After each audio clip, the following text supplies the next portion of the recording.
Intercepts of rational functions. Welcome back to the discussion on rational functions. In our first video, we talked about the domain of a rational function, and now we're going to talk about intercepts. This is where we really get into the graphing portion of rational functions, because x-intercepts and y-intercepts are all something you can plot on a graph. Knowing the domain of a function is useful, but doesn't really tell you how to graph a function. This is going to start giving you the basis of it. This video is just going to go over the intercepts of rational functions. Actually graphing them is going to happen in a later video. So for rational functions, for the x-intercepts in general are when y equals 0. That's when an x-intercept happens. And in function notation, that's when f of x is equal to 0. So if you could imagine setting an entire fraction like this one down here equal to 0, the only way that a fraction can equal 0 is if the numerator equals 0. That's the only way for a fraction to equal 0 is if the numerator does. If the denominator equals 0, then we have issues. But the numerator equaling 0 is going to give us where our x-intercepts are. So for rational functions, the x-intercepts happen when the numerator is equal to 0. So to find those x-intercepts, we set the numerator equal to 0, cancel any common factors, and, well, I guess we factor, cancel common factors, then set equal to 0, then solve for x. For the y-intercept, this is when x is equal to 0.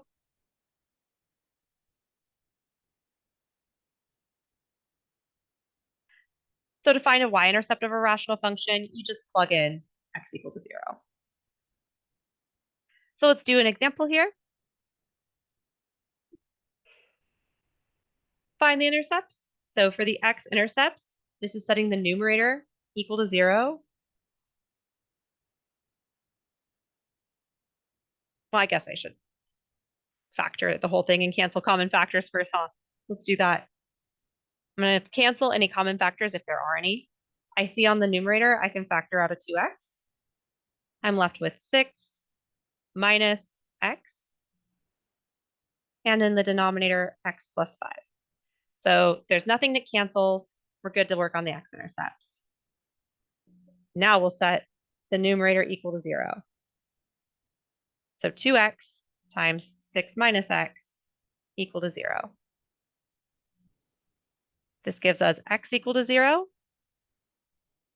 And if you set 6 minus x equal to 0, you'll get that x is equal to 6. So the x-intercepts happen at the point 0, 0 and the point 6, 0.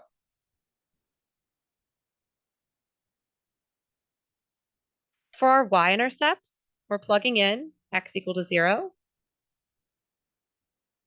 So essentially, we're finding r of 0. That's what would happen if you plugged 0 in here. You can use the original one. You can use this one. Funny thing, when you have an x-intercept of 0, it's automatically your y-intercept as well. But let's do it anyway. So plugging in 0 here, we'll have 12 times 0 minus 2 times 0 squared, all divided by 0 plus 5.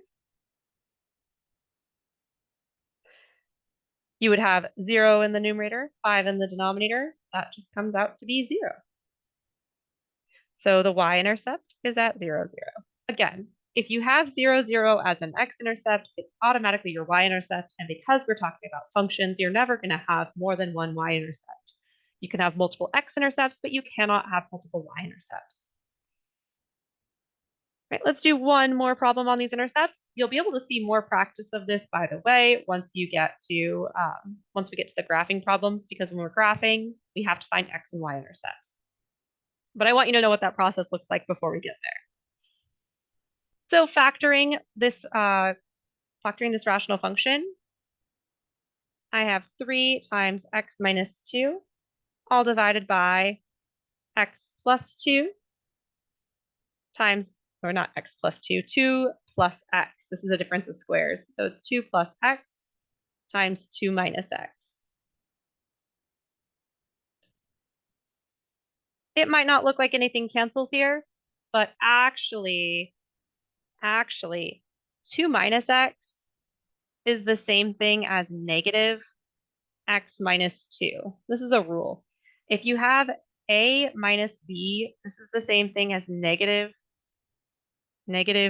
b minus a. So you can reverse the order of the subtraction as long as you make it negative on the outside. So I can take this guy right down here. I can pull a negative out front, so I'll just pull it out right here. And this changes 2 plus x is the same thing as x plus 2. And then I brought a negative out, that's part of this, and I'm changing him into x minus 2. So that's what's going on right here. We have 3 over x minus 2. You'll notice that there's a common factor that can be canceled. Right? X minus 2 can be canceled out. We're left with 3 divided by negative x plus 2. The x-intercepts are setting the numerator equal to 0.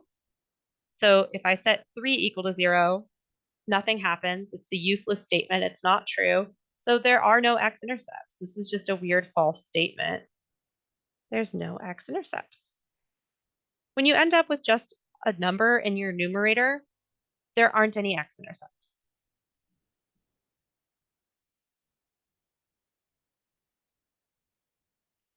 For the y-intercept, we plug in x equal to 0. So we're finding q of 0. It doesn't matter which of the versions you use, but I like to use the very first one just in case I did something wrong in my factoring. So we have 3 times 0 minus 6 all over 4 minus 0 squared. We get negative 6 divided by 4, which is negative 3 halves. So there's a y-intercept at 0, comma, negative 3 halves.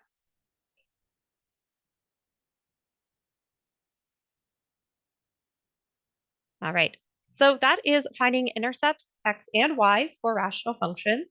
For actually graphing them, hold on for another video. I hope you're having a fantastic day. I believe in you. You got this. I'll see you in the next video.